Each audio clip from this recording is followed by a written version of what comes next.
So welcome to boot camp day 2 guys. അപ്പോൾ day 2 നമ്മൾ cover ചെയ്യാൻ പോകുന്ന ടോപ്പിക്ക് കറൻസി പേഴ്സ് ആണ്, അല്ലെങ്കിൽ അണ്ടർസ്റ്റാൻഡിങ് കറൻസി പേഴ്സ്. എന്താണ് കറൻസി പേഴ്സ്, എങ്ങനെയാണ് അത് വർക്ക് ചെയ്യണത്, ആൻഡ് ടൈപ്പ് ഓഫ് പേഴ്സ് ഏതൊക്കെയാണ്, ആൻഡ് അതെന്താണ് മീൻ ചെയ്യണത്, ഈ ഒരു കാര്യങ്ങളാണ്. ഓക്കെ, ഇപ്പോൾ സിമ്പിളായിട്ട് പറയുകയാണെങ്കിൽ ഒരു കറൻസി പെയർ എന്ന് വെച്ച് കഴിഞ്ഞാൽ a currency pair is the quotation of two different currencies with the value of one currency being quoted against other. The first listed currency of a currency pair is called the base currency and the second currency is called the quote currency. അതായത് ഞാൻ നേരത്തെ പറഞ്ഞു, ഇവിടെ നമ്മൾ trade ചെയ്യണത് currency purse ആണ്. എപ്പോഴും രണ്ട് കറൻസീസ് ഇൻവോൾവ് ആയിരിക്കും. ഒരു കറൻസി കൊടുത്തിട്ട് വേറെ കറൻസി വാങ്ങിക്കണോ, ആ ഒരു രീതിയിലാണ് കാര്യങ്ങൾ നടക്കുന്നത്. അപ്പോൾ ഇവിടെ ഒരു കറൻസി പെയർ എടുത്തു കഴിഞ്ഞാൽ അതിൻ്റെ അകത്ത് രണ്ട് കറൻസീസ് ഉണ്ടാവും. അപ്പോൾ ആ ഒരു കറൻസി പെയറിൽ ഫേസ്റ്റ് വരണ കറൻസിക്ക് നമ്മൾ ബേസ് കറൻസി എന്ന് പറയും. അതുപോലെ തന്നെ സെക്കൻഡ് വരുന്ന കറൻസിക്ക് നമ്മൾ കോട്ട് കറൻസി എന്ന് പറയും. ഓക്കെ, ഒരു കറൻസി പെയറിൽ രണ്ട് കറൻസീസ് ഉണ്ട്. ഫസ്റ്റ് കറൻസിക്ക് നമ്മൾ ബേസ് കറൻസി എന്ന് പറയും, സെക്കൻഡ് കറൻസിക്ക് നമ്മൾ കോട്ട് കറൻസി എന്ന് പറയും.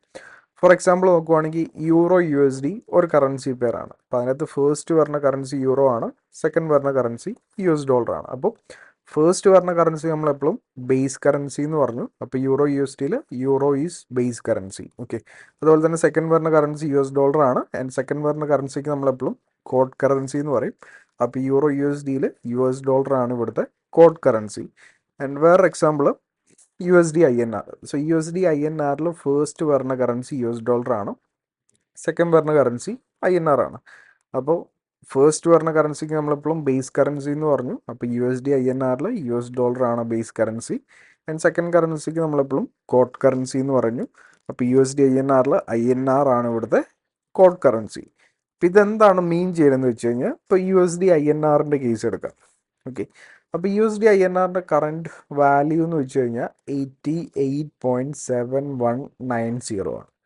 അപ്പോൾ ഈ ഒരു USD INR ഇസിക്കൽ ടു 88.7190 എന്ന് വെച്ച് കഴിഞ്ഞാൽ ഈ ഒരു വാല്യൂ എപ്പോഴും കോട്ട് കറൻസിയിലാണ് ഉണ്ടാവുക. ഓക്കെ, USD INRൻ്റെ വാല്യൂ 88.7190 എന്ന് വെച്ച് കഴിഞ്ഞാൽ ഈ ഒരു വാല്യൂ എപ്പോഴും കോട്ട് കറൻസിയിലായിരിക്കും, INRലായിരിക്കും. ഇത് മീൻ ചെയ്യണത് ഒരു $, INR വാല്യൂ ആണ് 88.7190. അതായത് $1 ഇസിക്കൽ ടു 88.7190 INR. അല്ലെങ്കിൽ ഒരു $, വാങ്ങിക്കണമെങ്കിൽ നമ്മളിവിടെ 88.7190 INR കൊടുക്കണം, രൂപ കൊടുക്കണം. അങ്ങനെയാണെങ്കിലാണ് നമുക്ക് ഒരു $, വാങ്ങിക്കാൻ പറ്റുന്നത്. $1 is equal to 88.7190 INR.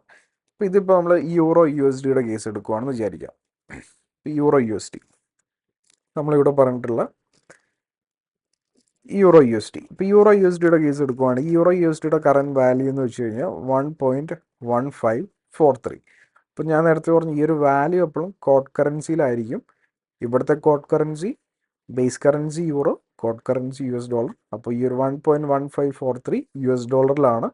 Meaning €1 is equal to 1.1543 $. അതായത് ഒരു യൂറോ വാങ്ങിക്കണമെങ്കിൽ നമ്മൾ എന്ത് കൊടുക്കണം? 1.1543 $. കൊടുത്താലാണ് €1 നമുക്ക് വാങ്ങിക്കാൻ പറ്റണം. അല്ലെങ്കിൽ ഒരു ബേസ് കറൻസിയുടെ കോട്ട് കറൻസി വാല്യൂ ആണ് ആ ഒരു കറൻസി പെയറിൻ്റെ വാല്യൂ എന്ന് വെച്ച് കഴിഞ്ഞാൽ. ഇപ്പോൾ വേറെ എക്സാമ്പിൾ എടുക്കുവാണെങ്കിൽ GBP USD. GBP എന്ന് വെച്ച് കഴിഞ്ഞാൽ ബ്രിട്ടീഷ് പൗണ്ട്. സോ GBP USDയുടെ വാല്യൂ പറഞ്ഞാൽ എത്രയാണ്? 1.3151. Meaning 1 GBP is equal to 1.3151 $. ഒരു ബ്രിട്ടീഷ് പൗണ്ട് വാങ്ങിക്കണമെങ്കിൽ നമ്മൾ എത്ര $. കൊടുക്കണം? 1.3151 $. കൊടുക്കണം. ഓക്കെ, ഇതാണ് സിംപ്ലി കറൻസി പെയറിൻ്റെ ഒരു വാല്യൂ വെച്ചിട്ട് മീൻ ചെയ്യണത്. അതായത് ഈ ഒരു വാല്യൂ എപ്പോഴും കോട്ട് കറൻസിയിലായിരിക്കും. അതായത് ഒരു ബേസ് കറൻസിക്ക് ഈക്വൽ ആയിട്ടുള്ള കോട്ട് കറൻസി ആയിരിക്കും ആ ഒരു കറൻസി പെയറിൻ്റെ വാല്യൂ എന്ന് വെച്ച് കഴിഞ്ഞാൽ. ഓക്കെ, അപ്പോൾ നമ്മളിപ്പോൾ പറഞ്ഞത് ഒരു കറൻസി പെയർ എന്ന് വെച്ച് കഴിഞ്ഞാൽ അതിനകത്ത് രണ്ട് കറൻസീസ് ഉണ്ടാവും. സോ ഫസ്റ്റ് കറൻസിക്ക് ബേസ് കറൻസി എന്ന് പറയണു, സെക്കൻഡ് കറൻസിക്ക് നമ്മൾ കോട്ട് കറൻസി എന്ന് പറയുന്നു.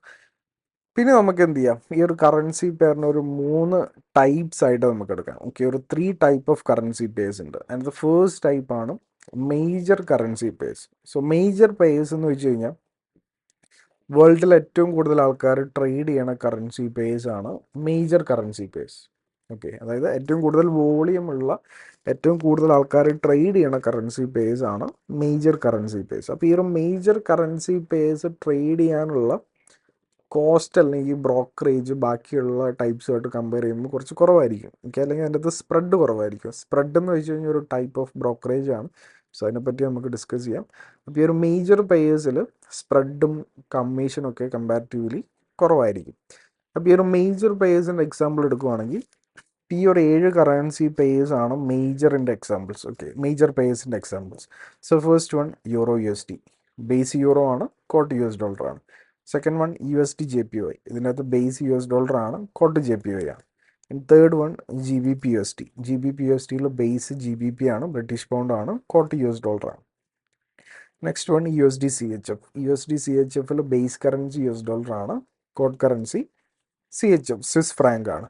പിന്നെ next one USD CAD, USD CADിൽ base currency USD ആണ്, കോട്ട് കറൻസി CAD ആണ്. So next one AUD USD, AUD USDയിൽ ബേസ് കറൻസി ഓസ്ട്രേലിയൻ ഡോളർ ആണ്, കോട്ട് കറൻസി US$ ആണ്. And last one NZD USD, NZD USDയിൽ New Zealand dollar ആണ് ഇവിടുത്തെ base currency and US$ ആണ് ഇവിടുത്തെ കോട്ട് കറൻസി. അപ്പോൾ ഈ ഒരു 7 കറൻസി പേഴ്സ് ആണ് നമ്മൾ മേജർ കറൻസി പേഴ്സ് എന്ന് പറയുന്നത്. വേൾഡിൽ ഏറ്റവും കൂടുതൽ ആൾക്കാർ ട്രേഡ് ചെയ്യണ കറൻസി പേഴ്സ്. ഇതിനകത്ത് നമുക്കൊരു കോമൺ സാധനം എന്താണെന്ന് വെച്ച് കഴിഞ്ഞാൽ ഈ ഒരു മേജർ പേഴ്സിൽ ബേസ് കറൻസി അല്ലെങ്കിൽ കോട്ട് കറൻസി ആയിട്ട് എപ്പോഴും US$ ഉണ്ടാവും. യൂറോ USDയിൽ കോട്ട് US$ ആണ്, USD JPYയിൽ ബേസ് US$ ആണ്, GBP USDയിൽ കോട്ട് US$ ആണ്, USD CHFിൽ ബേസ് US$ ആണ്, USD CADിൽ ബേസ് US$ ആണ്, AUD CADിൽ കോട്ട് US$ ആണ്, NZD USDയിൽ കോട്ട് US$ ആണ്. ഓക്കെ, സോ US$ എന്ന് വെച്ച് കഴിഞ്ഞാൽ ഒരു വേൾഡ് റിസർവ് കറൻസി ആണ്. അതുകൊണ്ട് തന്നെ ഒരു കറൻസി പേരിൽ US$ കാണാൻ പറ്റുവാണെങ്കിൽ നമുക്കതിനെ മേജർ കറൻസി പേഴ്സ് എന്ന് നമുക്ക് വിളിക്കാം. ഇതാണ് നമ്മുടെ ഫസ്റ്റ് ടൈപ്പ്. നമ്മുടെ സെക്കൻഡ് ടൈപ്പ് ആണ് minor currency pair. Minor currency പേഴ്സിലോട്ട് വരുന്ന സമയത്ത് ബേസ് അല്ലെങ്കിൽ കോട്ടായിട്ട് US$ കാണാൻ പറ്റണില്ലെങ്കിൽ നമുക്കതിനെ മൈനർ കറൻസി പെയർ എന്ന് വിളിക്കാം, അല്ലെങ്കിൽ ഇതിനെ ക്രോസ് പെയർ എന്നുകൂടെ വിളിക്കാറുണ്ട്. സോ മൈനറിന് എക്സാമ്പിൾ നോക്കുമ്പോൾ euro GBP base euro, quote British pound. Next one euro AUD base euro, quote Australian dollar. GBP JPY base British pound, quote Japanese yen. പിന്നെ CHF JPY, CHF JPYയിൽ base CHF ആണ്, Swiss franc ആണ്, quote Japanese yen ആണ്. Next one NZD JPY, NZD JPYയിൽ base New Zealand dollar ആണ്, quote Japanese yen ആണ്. Last one GBP CAD, GBP CADിൽ base British pound ആണ്, കോട്ട് കനേഡിയൻ ഡോളർ ആണ്. ഇതാണ് നമ്മുടെ സെക്കൻഡ് ടൈപ്പ് പറഞ്ഞത് മൈനർ കറൻസി പെയർ. നമ്മുടെ ലാസ്റ്റ് ടൈപ്പാണ് exotic currency pairs. Exotic currency pair എന്ന് വെച്ച് കഴിഞ്ഞാൽ ലിക്വിഡിറ്റി ഏറ്റവും കുറവുള്ള അല്ലെങ്കിൽ വളരെ കുറച്ച് ആൾക്കാർ മാത്രം ട്രേഡ് ചെയ്യണ ഒരു ടൈപ്പ് ഓഫ് പെയർ ആണ് ഈ ഒരു എക്സോട്ടിക് കറൻസി പെയർ എന്ന് വെച്ച് കഴിഞ്ഞാൽ. ഓക്കെ, സോ എക്സോട്ടിക് കറൻസി പെയറിൻ്റെ ഒരു എക്സാമ്പിൾ എടുക്കുവാണെങ്കിൽ USD INR ഒരു എക്സോട്ടിക് കറൻസി പെയർ ആണ്. സോ അതിൻ്റെ റീസൺ എന്താണെന്ന് വെച്ച് കഴിഞ്ഞാൽ എക്സോട്ടിക് കറൻസി പെയറിൽ എപ്പോഴും ഒരു മേജർ കറൻസി ഉണ്ടാവും ആൻഡ് അതിൻ്റെ കൂടെ ഒരു ഡെവലപ്ഡ് കൺട്രിയുടെ കറൻസി കൂടെ കാണാൻ പറ്റും. ഓക്കെ, ഒരു മേജർ കറൻസി ഉണ്ടാവും ആൻഡ് അതിൻ്റെ കൂടെ ഒരു ഡെവലപ്ഡ് കൺട്രിയുടെ കറൻസി കൂടി കാണാൻ പറ്റുവാണെങ്കിൽ നമുക്കതിനെ എക്സോട്ടിക് കറൻസി പെയർ എന്ന് വിളിക്കാം. ഇപ്പോൾ USD INRൽ US$ ഒരു മേജർ കറൻസിയാണ്, INR നമ്മുടെ ഇന്ത്യയുടെ കറൻസിയാണ്, ഇന്ത്യ ഒരു ഡെവലപ്പിംഗ് കൺട്രിയുടെ കറൻസിയാണ്. ഓക്കെ, അപ്പോൾ ഒരു മേജർ കറൻസി പ്ലസ് ഒരു ഡെവലപ്ഡ് കൺട്രിയുടെ കറൻസി കാണാൻ പറ്റുവാണെങ്കിൽ നമുക്കതിനെ ഒരു എക്സോട്ടിക് കറൻസി പെയർ എന്ന് വിളിക്കാം. USD INR ഒരു എക്സോട്ടിക് കറൻസി പെയർ ആണ്. പിന്നെ വേറൊരു എക്സാമ്പിൾ എടുക്കുവാണെങ്കിൽ യൂറോ TRY. സോ TRY എന്ന് വെച്ച് കഴിഞ്ഞാൽ തുർക്കിഷ് ലിറ, തുർക്കിയുടെ കറൻസിയാണ് TRY അല്ലെങ്കിൽ തുർക്കിഷ് ലിറ. അപ്പോൾ യൂറോ ഒരു മേജർ കറൻസിയാണ്, TRY തുർക്കി ഒരു ഡെവലപ്പിംഗ് കൺട്രിയാണ്, ഒരു ഡെവലപ്പിംഗ് കൺട്രിയുടെ കറൻസിയാണ്. അപ്പോൾ ഒരു മേജർ കൺട്രിയുടെ കറൻസി കാണാൻ പറ്റി, ഒരു ഡെവലപ്ഡ് കൺട്രിയുടെ കറൻസി, ഒരു മേജർ കൺട്രിയുടെ കറൻസി കാണാൻ പറ്റി, അതിൻ്റെ ഒരു ഡെവലപ്പിംഗ് കൺട്രിയുടെ കറൻസി കാണാൻ പറ്റി. അപ്പോൾ അതിന് നമുക്കൊരു എക്സോട്ടിക് കറൻസി പെയർ എന്ന് വിളിക്കാം. ഓക്കെ, അപ്പോൾ നമ്മൾ ഇന്ന് നോക്കിയിട്ടുള്ളത് ഡേ 2ൽ നമ്മൾ നോക്കിയിട്ടുള്ള എന്താണ് കറൻസി പെയർ, എങ്ങനെയാണ് അത് റീഡ് ചെയ്യണത് and type of currency pairs ഏതൊക്കെയാണ്. അപ്പോൾ ഇനി നമുക്ക് ആ ഒരു ട്രേഡിങ് സ്റ്റാർട്ട് ചെയ്യാൻ വേണ്ടിയിട്ട് ഒരു ബ്രോക്കർ വേണം. ഞാൻ പ്രീവിയസ് വീഡിയോയുടെ അകത്തും പറഞ്ഞിട്ടുണ്ട്, ആ ഒരു ബ്രോക്കറിൽ സൈൻ അപ്പ് ചെയ്യാനുള്ള ലിങ്ക് ഞാൻ ഡിസ്ക്രിപ്ഷൻ്റെ അകത്ത് കൊടുത്തിട്ടുണ്ട്. ആൻഡ് ആ ഒരു ലിങ്കിലോട്ട് കയറി കഴിഞ്ഞാൽ ഈ ഒരു രീതിയിലായിരിക്കും നിങ്ങൾക്ക് ആ ഒരു ഇൻ്റർഫേസ് കാണാൻ പറ്റുന്നത്. സോ അതിൻ്റെ അകത്ത് പോയിട്ട് നിങ്ങൾ ജസ്റ്റ് ഓപ്പൺ അക്കൗണ്ട് അല്ലെങ്കിൽ സ്റ്റാർട്ട് ട്രേഡിംഗ് കൊടുക്കുക. എന്നിട്ട് നിങ്ങളുടെ ബേസിക് ആയിട്ടുള്ള ഡീറ്റെയിൽസ് ഫില്ല് ചെയ്യുക. ഓക്കെ, ബാക്കി കാര്യങ്ങൾ നമുക്ക് വരുന്ന വീഡിയോസിൻ്റെ അകത്ത് ഡീറ്റെയിൽ ആയിട്ട് നമുക്ക് ഡിസ്കസ് ചെയ്യാം. അപ്പോൾ നമുക്കിനി ഡേ 3 കാണാം. അപ്പോൾ ബൈ.